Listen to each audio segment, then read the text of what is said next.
And now I'm pleased to be joined by Saul from Blacklist. Hello, thanks for having me, Chris. Hey man, how are you? I'm pretty good. Yeah, busy working on new music and obviously this latest release. So Been nice and busy then. yeah, Perfect. So last time we spoke, you had just released Replacer, haven't you? Just back in December. yeah, 18th of December. Yeah, how Yes. did you feel that went then? I say I really loved the song. I think it must have went down well. Yeah, we got some really good reception. We got a bunch of new people listening to the music, which I think on the exact same day we actually managed to lose our Instagram. So we had to make a new one. Um, but we got a bunch of people listening to it, which was exactly what we wanted. So hopefully we'll have some people singing along next time we're able to play it live. So Hopefully. So yeah, you've had a lot of problems with your socials, haven't you? yeah. Oh God, yeah. So when the whole pandemic and lockdown started, we were initially uh, sharing other people's music. We were doing a weekly solidarity thing where we would share a band that we've either played with or we know about or are friends with. Unfortunately, without telling anyone, Facebook changed how its copyright was working with people streaming music because everyone was suddenly streaming music and trying to find different ways of doing it. And they said, "Oh, this is not your music," and just deleted our page. And it was just, yeah. So that was fun. Yeah, especially it's completely typical though when it's the day of your release and they decide to delete Yeah, it the day or the day before, wasn't it? It's so yeah, frustrating. that's ridiculous. Yeah, So anyway, Replacer, obviously that was a long time coming, wasn't it? I think it's sort of a 2 year build up of. yeah. I think I said our single was coming out soon about 20 times over the last 2 years or something like that. So It finally came out. yeah. Have obviously you've got the new EP coming out. Have the rest of the tracks had a similar sort of been floating around for a while, or are they all sort of? Yeah, so there's two tracks specifically off it that are actually reworks of old Saul Blues songs, which you might know as Everything and Husk.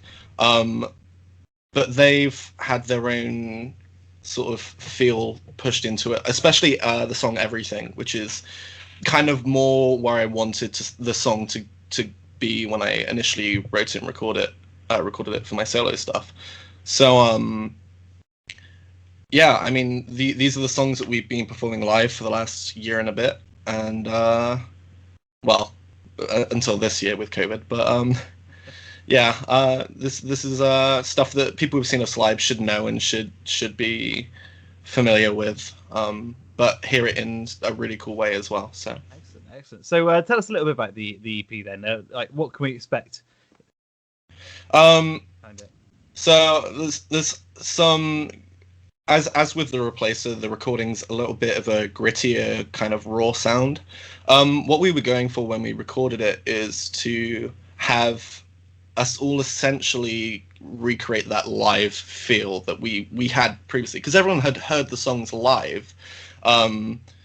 So we didn't want to lose anything by having, okay, we're going to have drum track here and then I'm going to play bass on top of that and then Elliot's going to play guitar. So what we did was we actually had Joe, who's our drummer, actually in the room laying down the drum track.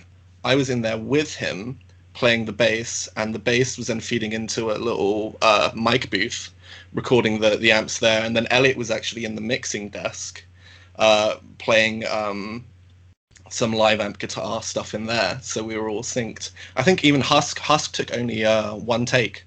We did the first take on that and went, oh okay. And that's one of our favorite songs off the EP as well. So Yeah, there's something I really love about the like people that do the sort of live studio recordings. It just sounds so like sort of raw and but just like yeah, you can really feel the sort of the emotion and the power behind it. Can't you? yeah. As soon as the drums are like hitting with some sort of energy, you start hitting a bit with the bass, and Yeah. then you go out of time, you know. But other, yeah, You fix that in post though, can't you? yeah. Oh, so have you are you planning on releasing any singles from the EP or just... No, this our initial plan was we wanted to get some more gigs outside of Bristol, but to have anybody who was interested in booking us gigs and stuff, we needed to have an EP out. And that's how it was about a year and a half ago. So we did it. We did the EP. And then when we were in the stages of mixing it, COVID hit. So we thought about, okay, what if we just release them as singles and then build it up? But we've had this for so long now, and we don't know when Facebook's going to delete our stuff again. So we might as well just, push it out as one product and then focus on the next stuff, the next phase as well. So. Fair enough. So, obviously, you're looking to get more gigs outside of Bristol. Obviously, I've seen you guys in Bristol. So, is there anything sort of lined up at the moment, or is it? There's nothing lined up at the moment. We're currently looking at starting rehearsals back up again because we took a break. But I'm actually in the process of buying a new bass guitar. Excellent. And recording some new stuff that we'll take to rehearsal studios as well. And flesh out a bunch of different sets and then work out some stuff from there, because I know some gigs are possibly coming back maybe in May, some social distance gigs or something, so we're going to have a look at that and see if we can maybe get something there, or maybe do some live stream gigs as well. Yeah, obviously hopefully that doesn't result in you breaking Facebook's rules and regulations. Yes. We don't want to touch anywhere around that. Well, let's play something off the EP, shall we? What track do you think we should play? Let's play Control. Control, perfect. So go ahead and introduce it then. My name is Saul. This is Control from Blacklist. Control,